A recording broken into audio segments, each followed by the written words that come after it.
Now, I would rather lose 100 grand than miss this moment. You ought to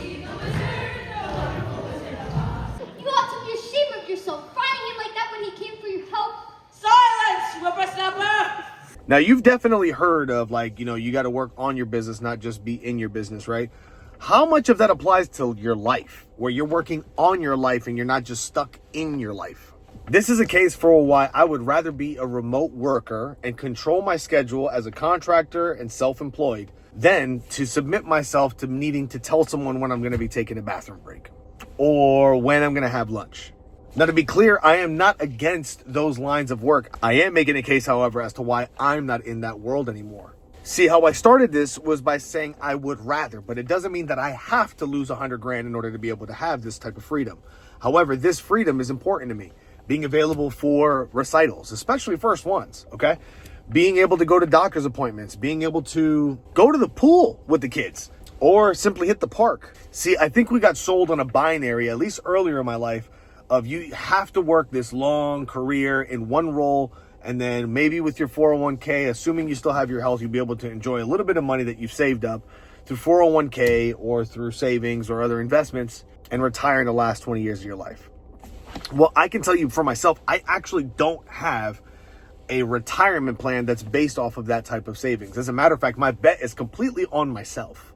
And the fact is, in the interim, I certainly could be making more money working for a traditional W-2 role, have some stability in that sense, and be able to offer that. Something that I became acutely aware of early in my career was why people enjoy W-2 roles versus commission or commission-only roles. In both senses, you're actually selling yourself a job. The reality is only one of those two is pre-negotiating the rate that you're worth, which is why a nickel or a quarter bonus is kind of what's on the table. It's completely out of negotiation of what you've given to the marketplace and how you should be rewarded in return. On the other side of that, commission is a complete bet on your ability to provide into the marketplace should be rewarded. And it could be rewarded with no money or a lot of money. Because frankly, if you're going to stay in for moderate money, you probably shouldn't stay in a commission role. However, I will say that even with making a moderate amount of money, I have a quality of life that some of my peers do not have. The ability to be home for lunch, the ability to remove time and commute means I'm willing to negotiate the time that I drive to the gym instead, or the freedom to go pick up my kid from school if one of them gets sick or something. I think this comes back to the value system of what we're trying to create in life and building a dream life that you actually want to live, instead of having golden handcuffs, which normally happen to the business first and as a result become your life. Shouldn't we flip that model and kind of build out the ideal scenario for my life and then find work that fits that? I can tell for certain that I'm going to be a business owner in my own right, have my own product offerings. And in the meantime, it's been a matter of maturing in my career to find the right vehicle in which place I can plug and play my skill set, grow, and be able to provide value to the marketplace with an ethical product or service that fulfills what I believe in.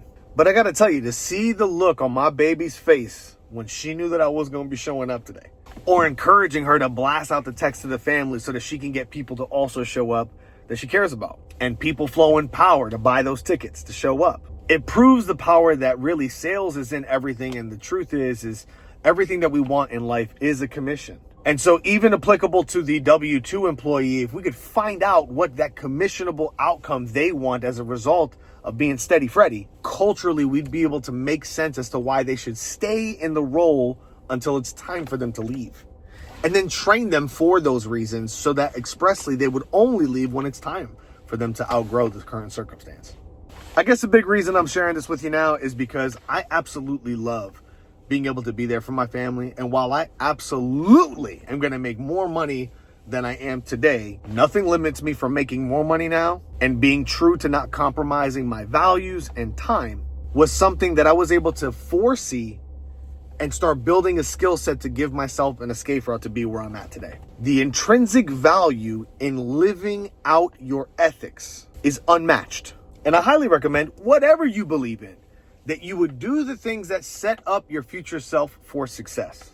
A decision I made 16 years ago to become a professional in sales and not just a salesperson, progressively growing over a period of time, has now put me in a position to work remotely, be available for my family, and afford the very things that satisfy their interests where I can facilitate their individual growth. To be a leader definitely does regard being tip of the spear. A harder metric to quantify within leadership is the freedom to let others make mistakes, be curious, and try things out, which also grow your temperament, help you mitigate risk, and proactively give grace for room of error. Because one thing that this AI world that we live in now can't do is be curious for you. So some things actually require patience, time under tension, and attention. That's amazing. Text messages are coming in now as I record this. Be unapologetically bold about your beliefs. First to yourself. And remember that conviction is contagious. Now my cup is overflowing. And if you want a little bit of this to spill on you during the week, drop a coffee cup in the comments. I'll be sending you a private link to a newsletter before it goes live to the public. All right, my little sugar bomb's getting off the bus right now, so I'm gonna get back to the show. Peace.